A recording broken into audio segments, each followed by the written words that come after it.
Congratulations दोस्तों, आपको scale 1 से स्केल 2 के प्रमोशन की शुभकामनाएं।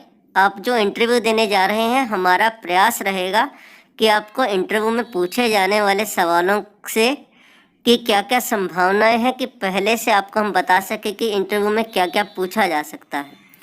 ये वीडियो हमारा जो है काफ़ी मेहनत के बाद हमने बनाया है। इसमें आप अगर देखेंगे तो आपको बहुत अच्छी जानकारी मिलेगी और आपको हेल्प मिलेगी कि क्या क्या सवाल आपसे पूछे जा सकते हैं।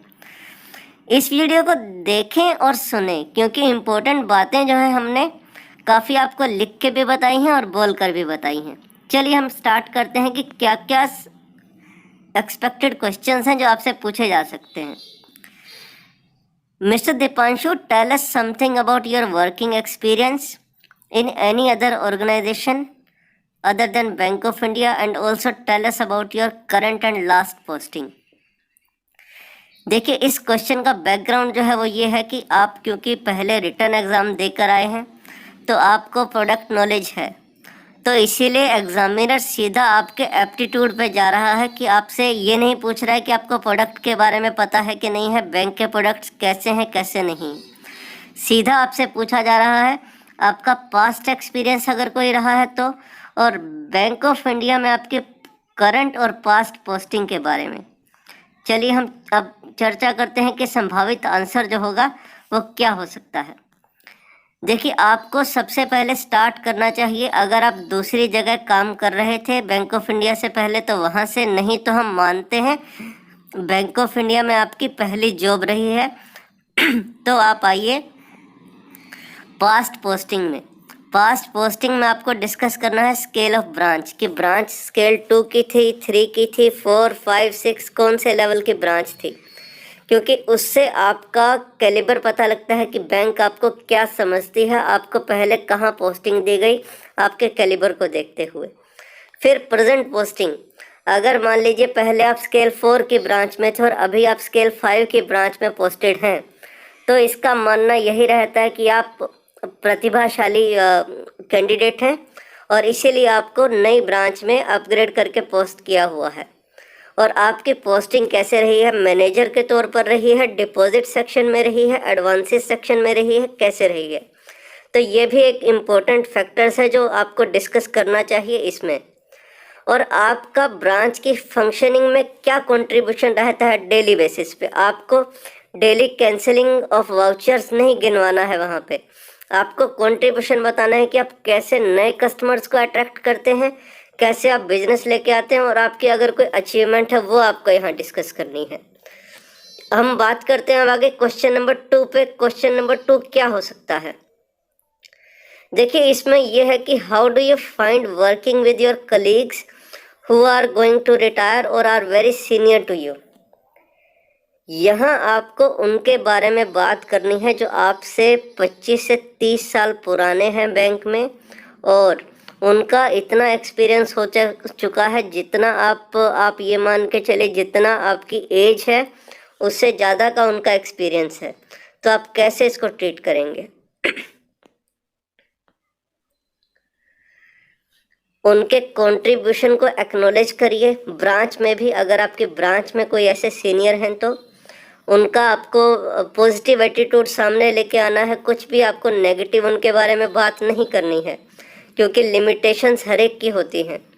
उनका आपको नाम लेके संबोधित करना है अगर आप किसी की तारीफ कर रहे हैं तो, और उनके वर्किंग स्टाइल को देखते हुए आपने उनसे क्या सीखा आप वो बता सकते हैं। ज़रूरी नहीं है कि आपको ऑफिसर के बारे में बात करनी है, आप क्लर्क, सब स्टाफ किसी के बारे में भी बात कर सकते हैं जिससे आप प्रभावित हैं। ये आपको आपका एटीट्यूड दिखाएगा और आपको पॉजिटिव पिक्चर आपकी शो करेगा। अब देखिए क्वेश्चन नंबर 3 क्या हो सकता है। Recent development in the budget was privatisation of few PSBs, how do you look it take it.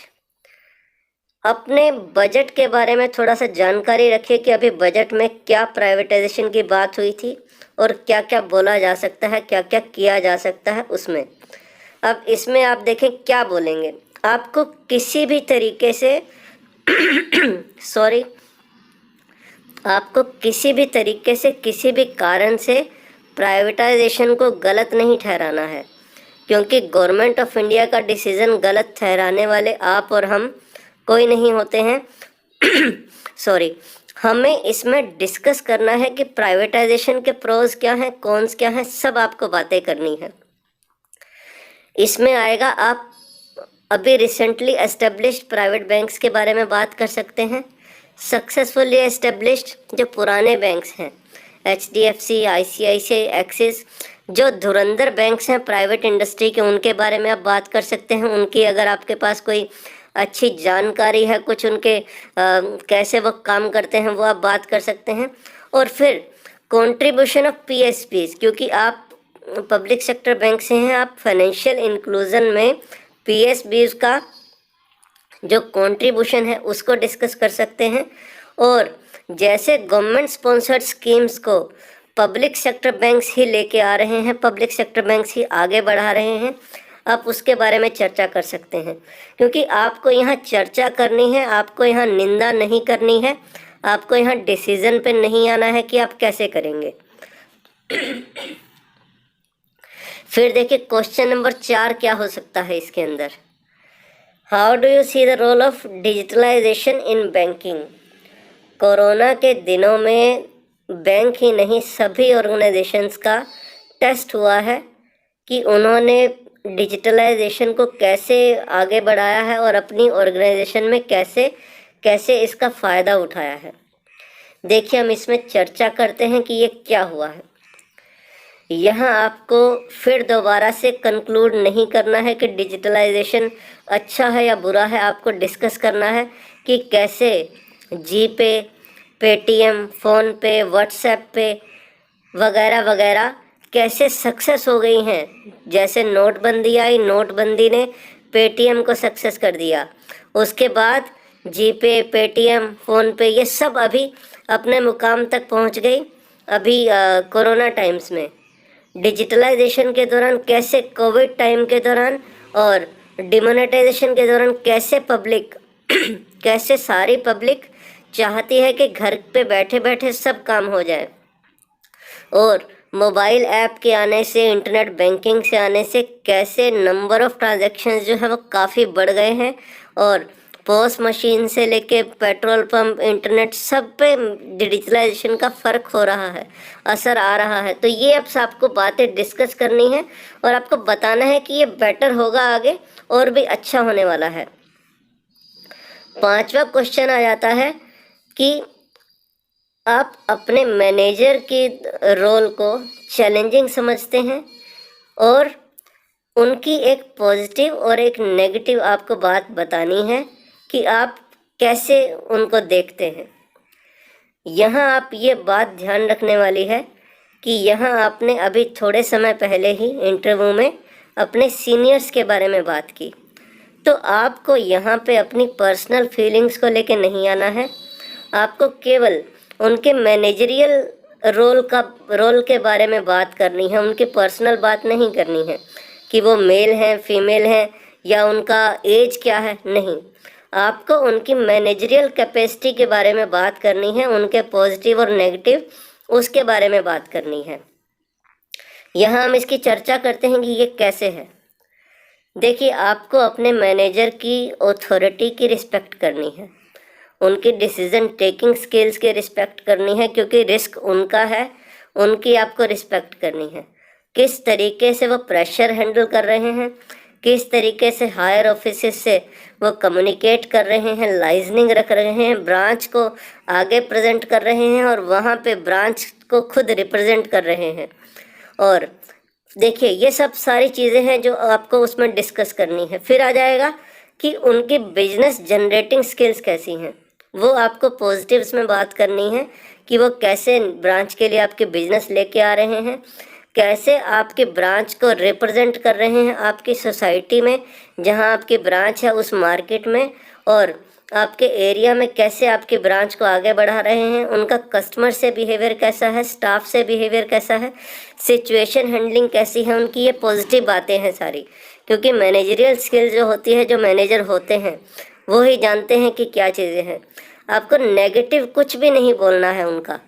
अगर मान लीजिए कोई नेगेटिव भी है, आपको नेगेटिव को भी पॉजिटिव बना के बोलना है। जैसे ये है कि वो ओवर ऑप्टिमिस्टिक है। अगर उनसे बोला जाए कि 100 अटल पेंशन योजना एक दिन में करनी है, तो वो बोलते हैं कि 100 नहीं, हम 120 कर देंगे। तो ये ओवर ऑप्टिमिज्म है। और वो सारे फ्रंट, मान लीजिए वो एक ही दिन में अपना सुड लाइफ का ड्राइव भी चला देते हैं, जो अपना इंश्योरेंस का ड्राइव भी, म्यूचुअल फंड का ड्राइव भी, करंट अकाउंट ओपनिंग का भी, ये सारे ड्राइव वो एक ही दिन में चला देते हैं। तो इसका मतलब वो ओवर ऑप्टिमिस्टिक है। तो ये सब चीज़ें आप उनके नेगेटिव में बोल सकते हैं। हालांकि ये नेगेटिव नहीं है, फिर भी आपको अगर बोलना है तो पॉजिटिव को आप कुछ इस तरीके से बोलिए कि उनका नेगेटिव दिखे, और नेगेटिव को भी पॉजिटिविटी में आप कन्वर्ट करके बोलिए। फिर आता है कि shall we recommend you for the post of branch manager. देखिए, इंटरव्यूअर यहाँ से आप में देखना चाहता है लीडरशिप क्वालिटीज सॉरी, कि आप लीडर हैं या फॉलोअर हैं। यहाँ पे आपको देखना है कि आपने पहले मैनेजर के बारे में जो बात की, वो आपने कैसे बात की, कि आपने उनके बारे में कैसा कहा, उनके रोल के बारे में आपकी क्या सोच है। ये ध्यान रखना है आपको कि जो आपने पॉइंट्स पहले मैनेजर के बारे में बोले, अब यहाँ वो पॉइंट्स सोचे जाएंगे कि आप जब मैनेजर बनेंगे, आपको अगर मैनेजर बनाया जाएगा, तो आप वाकई उन बातों को जो मैनेजर के बारे में बोल रहे थे, क्या आप खुद से भी अमल करते हैं। यहाँ आपको वही बोलना है जो आप सोचते हैं, जो आपने पहले खुद ने कहा। क्योंकि ये क्वेश्चन जो है ट्रिकी क्वेश्चन है। आपने पहले अगर मान लीजिए मैनेजर के बारे में जो जो बातें कही, वही अब आप अपने आप से भी क्या अपेक्षा करते हैं। स्टे कॉन्फिडेंट और अपने ट्रू सेल्फ पे आपको स्टिक रहना है। अब ये देखिए, इंटरव्यूअर आपको मैनेजर नहीं बना सकते, वो आपको यहाँ पे टेस्ट कर रहे हैं, क्योंकि उन्होंने आपको जो नंबर देने हैं वो आपकी कैपेसिटी के बेस पे, आपने जो इंटरव्यू में परफॉर्म किया उसके बेस पे आपको नंबर देने हैं। आप अगर मान लीजिए पुराने क्वेश्चन पे आप बोलते हैं कि मैनेजर आपके किस तरीके से बिहेव करते हैं, यहाँ आप बिल्कुल उसका उल्टा करते हैं, तो आप यहाँ पे इस क्वेश्चन में और पुराने क्वेश्चन में आपको सिंक्रोनाइज करना है कि आपको दोनों चीज़ों में तालमेल बना के रखना है। नहीं तो आप पुराने क्वेश्चन में और इसमें उलझ जाएंगे और आपका मतलब इसमें इंटरव्यू में मार्क्स आपको कम मिलेंगे। अब आइए question number 7। We do not have vacancy in your present zone, are you mobile. फिर देखिए क्वेश्चन का बैकग्राउंड क्या है। इंटरव्यूअर के पास यहाँ पे कोई अथॉरिटी नहीं है कि आपका ट्रांसफ़र कहीं से कहीं कर दें, पर आप जो बोल रहे हैं, आप जो कर रहे हैं, इंटरव्यू के पास वो सब चीज़ें रिकॉर्ड रहेंगी कि आपको किस बात के कितने मार्क्स दिए। क्योंकि इंटरव्यू का पूरा पैनल होता है। आप ये मत सोचिए कि इंटरव्यू एक ही बंदा ले रहा होता है, 3-4 लोग होते हैं इंटरव्यू कमेटी में, जो आपको ऑब्जर्व कर रहे होते हैं कि आपको नेक्स्ट स्केल में प्रमोशन देना है या नहीं देना है। अगर देना है तो किस बेसिस पे। अब देखिए, इस क्वेश्चन का आंसर आपको कैसे देना है।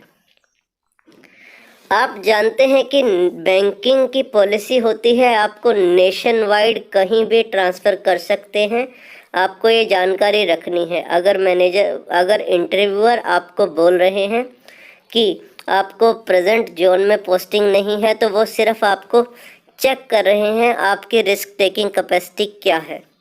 आपको रियलिस्टिक होना है, आपको ये बैंक के ऊपर छोड़ देना है। क्योंकि शुरू में भी आपने बैंक के ऊपर छोड़ा था कि इंडिया में कहीं पे भी आपको पोस्टिंग दे दें। फिर आपको अगर कम्युनिकेट करना है इंटरव्यूअर से, तो आप सिर्फ ये उनके सामने बात रख सकते हैं कि हमें इस जोन में, प्रेजेंट जोन में इतना समय हुआ है। तो अगर फिर भी बैंक चाहती है हमें बाहर भेजना, कहीं पर भी भेजना, तो आप स्वतंत्र हैं, बैंक के ऊपर छोड़ दीजिए। वैसे भी आप बैंक के ऊपर ही छोड़ते हैं, उसमें आपके हाथ में नहीं रहता है। फिर आप आ जाइए, बैंक कभी भी अननेसेसरीली अपने स्टाफ को परेशान नहीं करती है।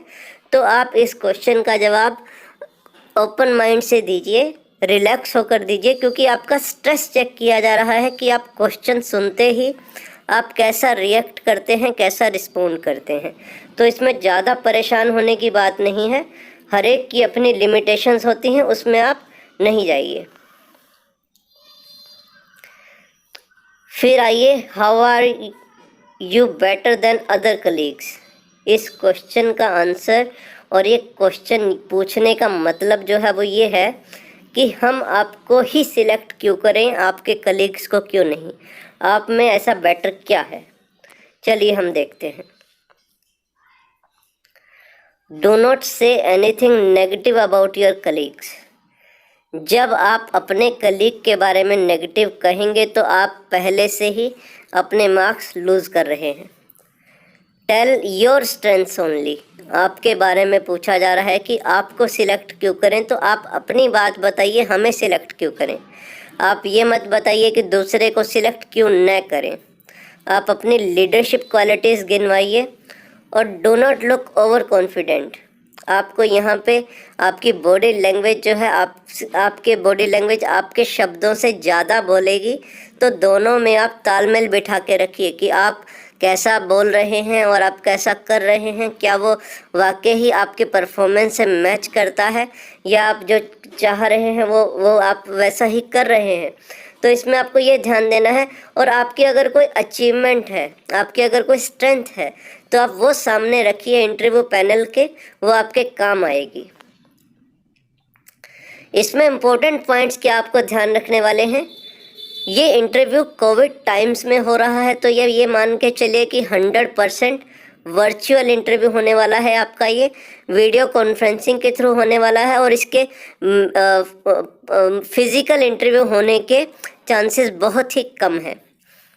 ड्रेस सूटेबली, आपको अच्छे से ड्रेसअप होकर जाना है इंटरव्यू में। आप जो डेली आप बैंक में जैसे जाते हैं वो उससे थोड़ा सा बेटर बन के ही जाएंगे तो आप अच्छा रहेगा। बी पंक्चुअल, आप टाइम पे पहुंचिए। आप ये मत सोचिए कि बैंक में ही इंटरनली प्रमोशन है तो आप थोड़ा सा लेट हो जाएंगे, तब भी चलेगा। इंटरव्यू पैनल के पास राइट है कि आपका इंटरव्यू कब लेना है, तो आपको जो सूटेबल टाइम दिया गया है आप उसको रिस्पेक्ट करिए। और अपनी ब्रांच का डेटा आपके पास होना चाहिए। ब्रांच का बिजनेस मिक्स क्या है, ब्रांच के टारगेट्स क्या हैं, ब्रांच का स्टाफ स्ट्रेंथ क्या है, ब्रांच की क्या क्या खूबियां हैं, ब्रांच की क्या क्या इमेज है, ऊपर तक आपको सब जानकारी होनी चाहिए। ये आपके फ़ायदे का काम है। उम्मीद करते हैं कि आपको ये वीडियो अच्छा लगा होगा। तो हम आपको शुभकामनाएं देते हैं आपके इंटरव्यू के लिए। आप स्केल में, नए स्केल में आप अपग्रेड होके आए और हमारे चैनल को भी ज़रूर सब्सक्राइब करें। Thank you very much.